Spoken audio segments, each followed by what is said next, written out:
The Introverts Edge podcast was designed to create a dialogue around introversion, to stimulate a discussion around our disadvantages, how we overcome those disadvantages, and what we consider our introvert's edge. Together, we're finally going to confront the stigma around introversion, showing that we're not second-class citizens, we're just different, and we need to embrace that. Hello everyone, and welcome back to another episode of the Introverts Edge. Again, I have with me Ivan Misner. Ivan, welcome back to the show. Thank you, it's great to be on. Well, I'm really excited about the content you've been sharing, and I think we were starting to touch upon some really strong concepts around introversion and around the concepts of how to network as an introvert. And I really want to go into detail with that. But first, you recently did a survey in regards to some of the characteristics that are required to be a successful networker, or what is seen in high esteem when you're networking. And I think I'd love for you to share that detail first, if you wouldn't mind. Yeah, so let's start with the characteristics of the top networkers. And what I did was I did a survey. It was open to the public. I had 3,400 responses. It wasn't just a B&I survey. People from all over the world, from many different organizations took it. And so we took a look at what were the top characteristics of a great networker, and then what were the bottom characteristics of a networker. And so the top 7 characteristics, here are the top 7 characteristics of a great networker. First was a good listener. And so that doesn't surprise me at all. A good networker has 2 ears and 1 mouth, uses them both proportionately. So that was number 1. Number 2 was a positive attitude. Now, that could go for introverts or extroverts, but positive attitude was really important. Sometimes it's really funny if you're out networking and you meet somebody, they start complaining about the economy, about business, whatever. Don't complain to people about business. Half the people you tell don't care, and the other half are glad you're worse off than they are. So, you got to have a positive attitude.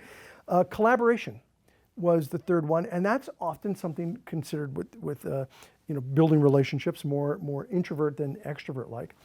Collaboration was number 3. Number 4 was being sincere and authentic. And oftentimes extroverts are viewed as, maybe a little insincere in the way they approach. So most of these are not extrovert related. Trustworthy, follow-up, approachable. These were all the top characteristics of a great networker. But the next set is what's really interesting. And these are the top or the bottom characteristics of a networker. The first 4 are all absolutely extrovert related. First is fearless or confident. Fearless and confident, man, that's extrovert all the way. Next is asking for the sale. And of course, what do we teach in sales? You've got to ask for the sale. But when it comes to networking, if you do it too early, it doesn't go over well. Next is a self-promoter. It's total extrovert. The next is being very direct, really direct. So 4 out of the bottom 5 characteristics are all extrovert related. That's really interesting, because what people would assume the characteristics they need to have to be successful in networking are actually, if they learn those skills, they'll be less successful. That's correct. And I think here's the reason for it. I did another book with a survey of 12,000 people. The book was called Business Networking and Sex, Not What You Think. It was about the difference between men and women and how they network. Yeah. And in that book, we discovered from the survey of 12,000 people, the people who were more relational in the way they networked were more successful than those who were transactional in the way they networked. By the way, women tend to be more relational. Based on this survey of 12,000 people, they tend to be more relational than men. Men tend to be a little bit more transactional than women. But when we took gender out of it and we just looked at relational versus transactional, the men and women who were relational did better. And so these survey results kind of make sense then, because it's the introvert approach tends to be more relational. Let me add one thing though. The dead last number was social media savvy, which of course could be introvert or extrovert, but that was last. So 3,400 people around the world said social media savvy was just not that important with networking. Now I thought clearly millennials had to feel different about this. Yeah. So I extracted millennials out of the data. And I looked at just millennials, and what they said were the bottom 5 characteristics. And I was right. They did not rank it last. They ranked it second to last. Big difference though. Second to last. So even millennials realize that social media savvy is not critical. And the other 4 were the same, by the way. They were the same 5. Well, I think that what's interesting there is that introverts would naturally assume that they have to have these competencies to be successful, and they're all trying to be more extroverted in their networking. Yet it's actually the introverted qualities that are going to lead to that long-term relationship. Right. And it's funny, so I had on the show Jeffrey Eisenberg, and he's a classic introvert. His brother is a classic extrovert. And they talk about the conversation around how his brother has lots and lots of relationships. As you talked about in the first segment, a very wide network, but not very deep. Right. Where Jeffrey tends to have a very deep network, but not as many people. Yeah. So I think that, and I've sort of noticed this in my own networking, when I learned how to sell, I would try to be more extroverted and I'd be very promotional. And as soon as I swapped from being promotional to having a meeting of the minds conversation and offering value and trying to help. Relational, correct. Everything changed. And that was, for me, one of the big turning points in my networking. But the hardest thing, if I'm going to a networking event and I'm an introvert, I know that I'm going to be successful because of the statistics. Right. I know I'm going to be successful when I'm talking to somebody. And I know that that's going to lead. And I know that a networking event is more about developing that relationship now than selling them on the day. Right. But I still got to start that conversation, and that's terrifying. Right. So let me give you 2 or 3 examples of what to do. First of all, when you walk into a room, look for what I call open 2s, open 3s, and open groups. So a closed 2 would be 2 people standing face to face like this, okay? And it's very hard to break into that conversation.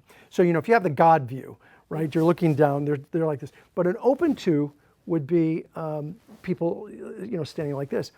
So look for open 2s, look for open 3s. A closed 3 would be like a triangle. But an open 3 would be like a U shape. So look for open groups. It's really easy to just kind of slide on in. It's almost easier to slide into a group of people than it is for an introvert to walk up to one person and say, "Hi, my name's Ivan." It's easier to kind of slide in silently to a group of people. So look for the open 3s, open 4s, open groups. If you're running a network, I try to train my BNI members. If you're running a network, always have open stances. When a visitor comes into that group, always have open stances so that a visitor feels welcome. It's so easy to kind of strike up a conversation. That's 1. 2, whenever possible, go to an event with somebody who's a member or who knows a lot of people there and ask them, would you be kind enough to introduce me around? I'm uncomfortable just be honest, I'm uncomfortable meeting people.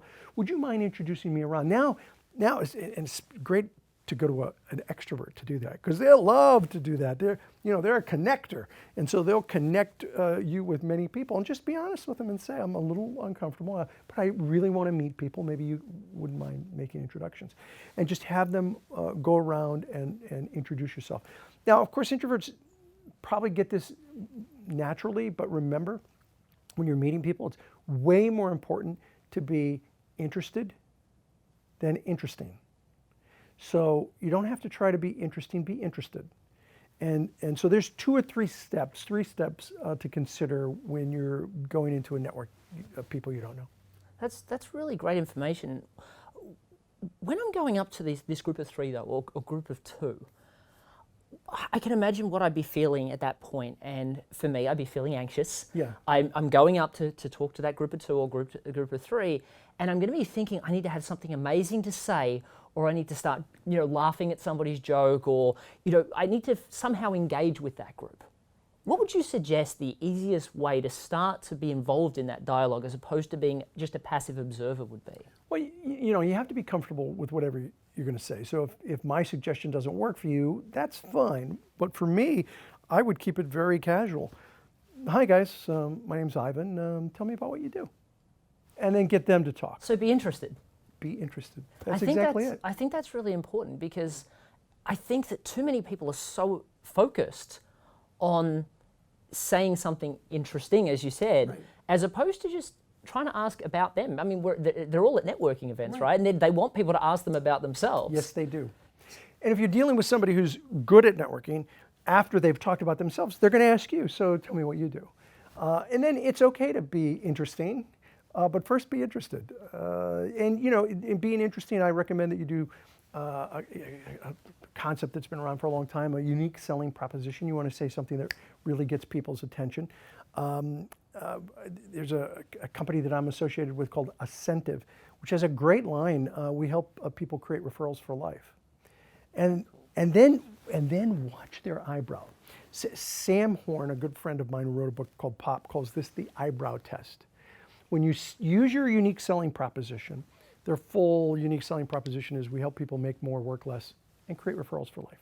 Then watch their eyebrows. If their eyebrows go up, you just got their attention. They're like, oh, how do you do that? If their eyebrows go down, you just confuse them. Oh, how do you do that? Same words. Oh, how do you do that? But if the eyebrows go down, you lost them. If the eyebrows go up, you got them. So use a unique selling proposition, practice, use different techniques or different phrases. And when you find one that generally gets, passes the eyebrow test, gets their attention, and they ask for more information, that's a great phrase to use. I think that that's one of the key factors for a lot of people, because I know my mother used to introduce herself as a business coach. Yeah. And a lot of times that put her on a defensive position. Yeah. And what I noticed with the sales proposition that you just suggested, it didn't talk about the functional element of what they do.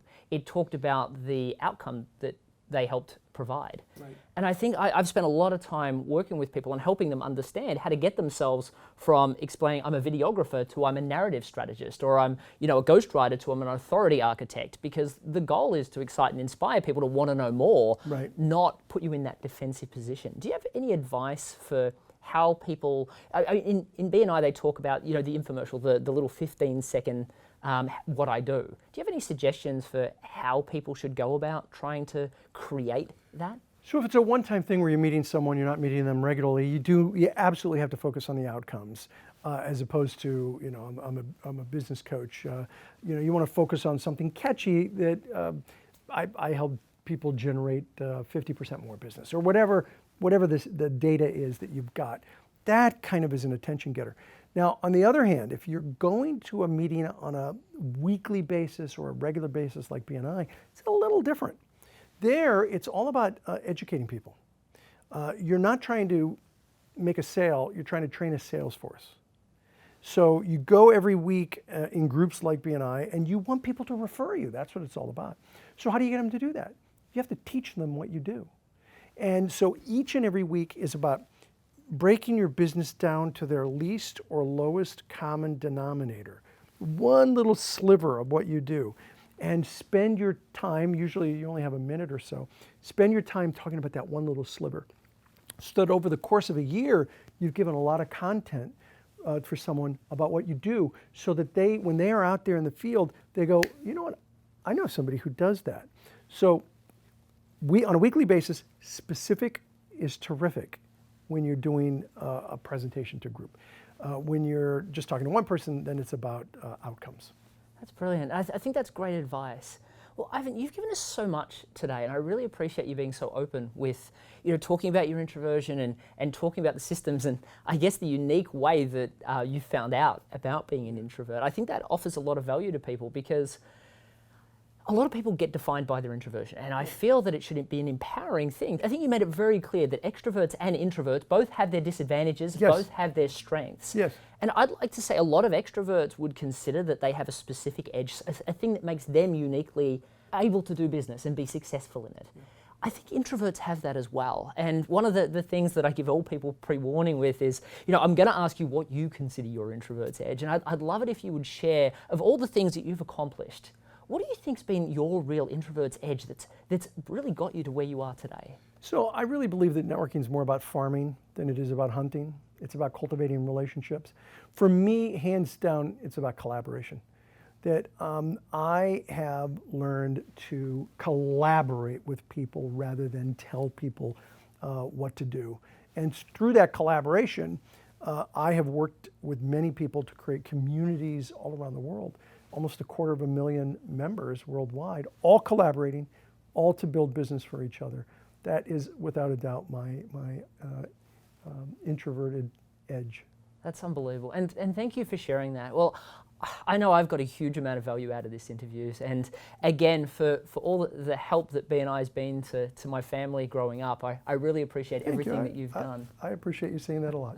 Well, for people that just still want to find out a little bit more about BNI and maybe help you get to that 250,000 members, where can people find out a little bit more about BNI and maybe find a chapter near them? And how do people kind of step in as opposed to jump into BNI and get their first experience? So the first thing I do is go to ivanmisner.com. If you like the content that we've been talking about here, I've got 10 years worth of blog content, hundreds and hundreds of blogs that I've done over the years, both video and written blogs.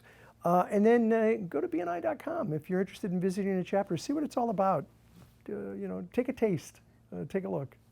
And I definitely suggest that everybody does that. As I said, especially if you're introverted, BNI is a great place to go out and try some of the skills that you're learning throughout this podcast and through potentially checking out The Introvert's Edge, my book, and just really start to do that. Stop hiding in your office and expecting online to do all the heavy lifting. Just go out and start to meet people, and you might find that you actually have a bit of fun along the way of doing that as well. So if you're enjoying this episode, please make sure that you subscribe, and also if you could provide a review to this podcast, I'd really, really appreciate it. But I look forward to seeing you on the next episode of The Introvert's Edge. Cheers. I'm on a mission to empower introverts to be proud of who we are. Introverts have had to deal with the stigma that we just can't be as successful in business or in sales as our extroverted counterparts. We're different, and we need to embrace that. I instinctively shied away from sales. I didn't want to be a salesperson. My closing ratio has gone from 15% up to close to 80%. We nearly quadrupled the number of meetings set with clients. Your book was a great revelation to me about me. I've been fortunate to receive some endorsements from some exceptional introverts. They've shared with me how much they resonated with the stories of these real people and how they transformed to being sales masters. It talks about the things that make an introvert successful. Every book was written for extroverts, and there needed to be something for us. Get your copy of The Introvert's Edge today.